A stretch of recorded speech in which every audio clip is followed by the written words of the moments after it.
시편 18편은 감사의 노래입니다. 앞서서 다윗은 자신이 경험한 하나님이 어떤 분인지를 찬양했고 자신을 구원한 하나님을 높여드렸습니다. 오늘 본문은 하나님께서 함께 하셔서 대적에게 승리하게 하신 하나님의 은혜를, 또 다윗과 그 후손을 이스라엘 왕으로 삼으신 하나님을 찬양하면서 이 시를 마무리합니다.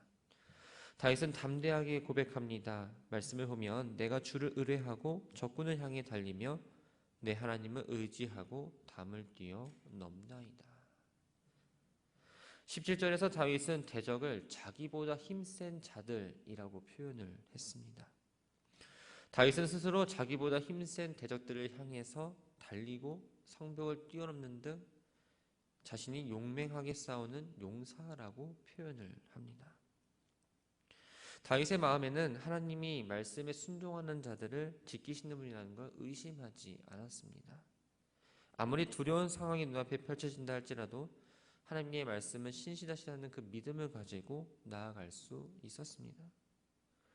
결국 하나님만 이렇게 의지하고 나간 다윗은 자기의 모든 문제와 어려움을 해결해 주시고 또 대적들을 물리쳐 주셨기에 여호와 외에 누가 하나님이며 우리 하나님 외에 누가 반석이냐라고 말하고 있습니다. 하나님은 다윗이 이길 수 있는 사람이 되도록 힘으로 띠를 띄우시고 또 다윗의 발을 암사슴의 발처럼 날쌔고 힘있게 하셨습니다. 오늘날의 전쟁은 어떠한 무기를 쓰냐에 따라서 전쟁의 승패가 갈립니다. 근데 고대 전쟁의 승리의 중요한 부분 중 하나는 군사들의 발이 얼마나 빠르고 신속하고 정확하게 움직이냐입니다. 다윗이 왕이 오르기 전에 가장 큰 적은 누구였을까요? 바로 사울과 사울을 따르는 군대였습니다. 산지와 협곡이 많은 이 이스라엘에서 군대로부터 살아남으려면 민첩해야 되고 신속해야 되고 또 빨라야 합니다. 다윗은 민첩하고 빠르게 달리는 이 암사슴처럼 하나님께서 주신 발을 이용해서 남들보다 먼저 빠르게 움직였고 또 높은 곳에 먼저 선정함으로써 강한 대적들을 상대로 자신이 승리할 수 있었다는 걸 고백합니다. 뿐만 아니라 하나님은 활과 방패를 무장하게 하셨고 다윗을 가르쳐 유능한 장수가 되게 하셨습니다. 35절을 보면 주의 오른손이 나를 붙들고 주의 온유함이 나를 크게 하셨나이다 라고 고백을 합니다. 온유함이란 굽어보신다, 또 도와주다, 낮추다, 가난을 의미합니다. 근데 이 단어들이 공통적으로 이야기하는 부분은 하나님께서 자기를 낮추셨다라는 의미입니다. 하나님께서 성도를 높이고 크게 하기 위해서 자기를 낮추셨다는 그 특별한 은혜와 사랑을 다윗은 지금 고백을 하고 있습니다. 다윗이 이렇게 고백할 수 있는 이유는 그저 입으로만 고백하는 게 아니라 다윗이 경험했던 하나님의 놀라운 은혜들이 있었기 때문입니다. 지금 왕으로 있지만 자신의 능력 때문에 왕으로서의 영광을 누리고 있다라고 생각하지 않았습니다. 자신을 높여주시고 사울의 어떠한 추격 가운데서도 보호해주시고 범죄의 자리에서도 자신을 버리지 않고 회개하도록 인도하신 분이 하나님이라는 것을 분명하게 기억했기 때문입니다. 그렇게 자기가 지금 왕의 자리에 있지만 주의 온유함이 나를 크게 하셨다라고 고백할 수 있었습니다. 그리고 하나님께서 다윗과 함께 하셨기에 다윗이 힘차게 나갈 수 있도록 힘을 주셨고 또 실족하지 않고 승리할 수 있도록 도와주셨습니다. 37절부터 42절까지의 말씀은 전쟁의 상황을 이야기합니다. 37절과 38절 말씀을 보면 내가 내 원수를 뒤쫓아가리니 그들이 망하기 전에는 돌아서지 아니하리이다. 내가 그들을 쳐서 능히 일어나지 못하게 하리니 그들이 내 발 아래에 엎드려 지리이다 라고 말합니다. 다윗은 전쟁에서 원수들이 완전히 멸망하기까지 용감하고 용맹스럽게 공격을 했습니다. 그 결과 원수들은 다시는 일어나지 못할 만큼 처절한 패배를 당합니다. 이 전쟁에서 적군을 물리치고 승리할 수 있었던 원인이 하나님께서 힘을 주셨기 때문이다라고 지금 고백을 하고 있습니다. 하나님 원수들이 다윗에게 대패해서 등을 보이며 도망하도록 하십니다. 패배한 원수들이 다른 사람들 불러 도움을 요청해도 들어줄 자가 없었고 그들이 하나님을 찾는다고 할지라도 하나님은 그들에게 응답하지 않으셨습니다. 결국 원수들은 42절 말씀처럼 바람이 날리는 티격과 같이 사라졌습니다. 흔적도 없어졌고 거리의 흙처럼 무기력하고 쓸모없게 되는 완전한 최후를 맞이하게 됩니다. 하나님의 도움으로 다윗 왕은 전쟁에서 승리를 거두었습니다. 주께서 나를 백성의 다툼에서 건지시고 여러 민족의 으뜸으로 삼으셨다. 내가 알지 못하는 백성이 나를 섬기고 있다. 내 백성의 다툼에서 건지시고 라는 말씀을 통해서 다윗이 이스라엘 내부의 적들로 인해 어려움을 겪었다는 사실을 보게 됩니다. 사울과 다윗을 따르는 무리가 각각 나누어져 있었고, 그래서 그들이 전쟁을 했고, 다윗을 따르는 신하들 가운데에서도 다윗을 대적하는 자가 있어서 다윗은 고난을 겪기도 했습니다. 이러한 문제 해결되고 나서 내가 끝냈다, 내가 해결했다라고 표현하지 않습니다. 하나님께서 나를 건지셨다라고 표현을 합니다. 모든 영광을 지금 하나님께만 돌리고 있습니다.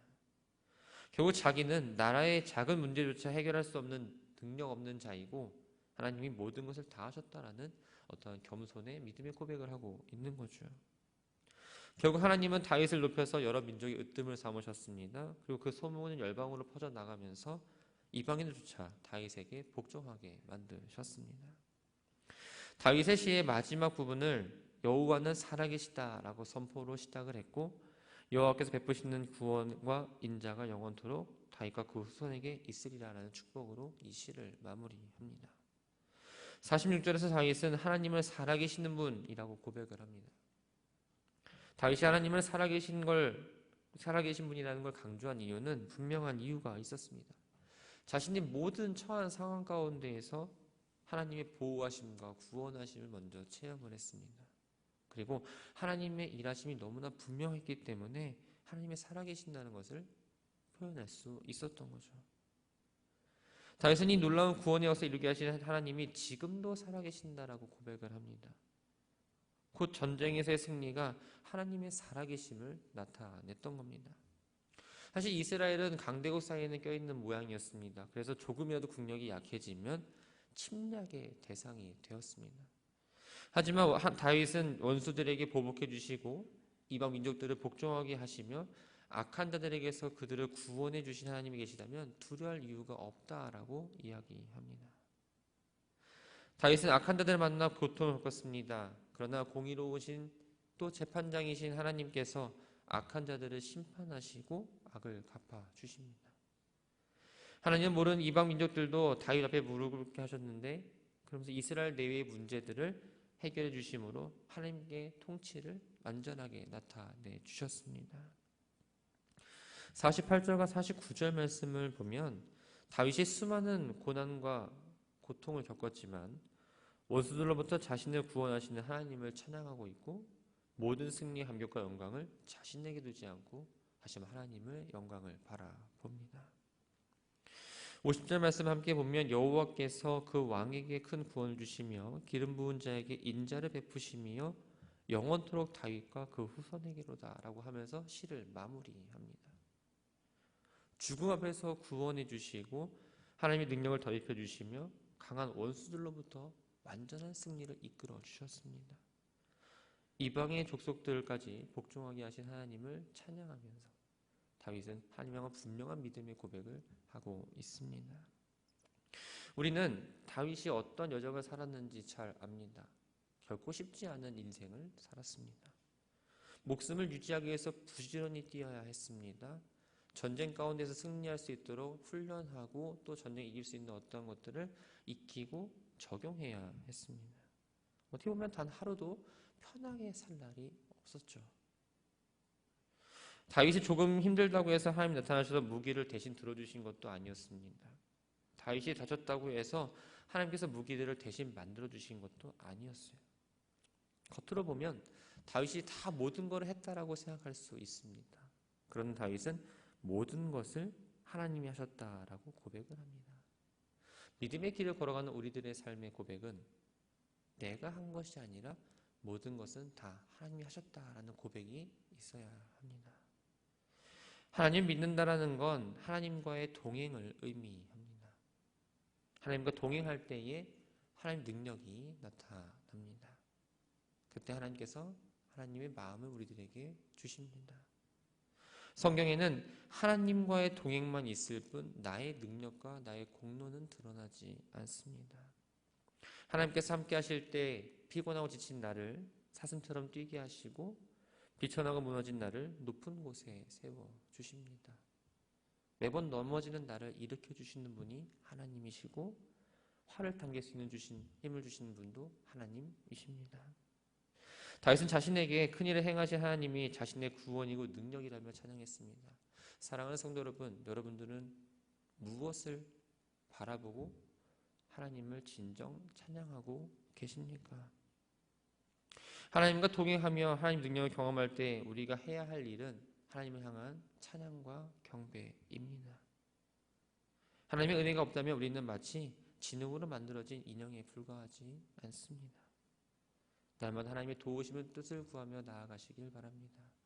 이 자리에 나와서 하루를 시작하기 전에 기도할 때에 하나님의 은혜에 감사하고 하나님 오늘도 나를 어떻게 이끌어 가실지에 그 계획을 물으며 나아가기를 소망합니다.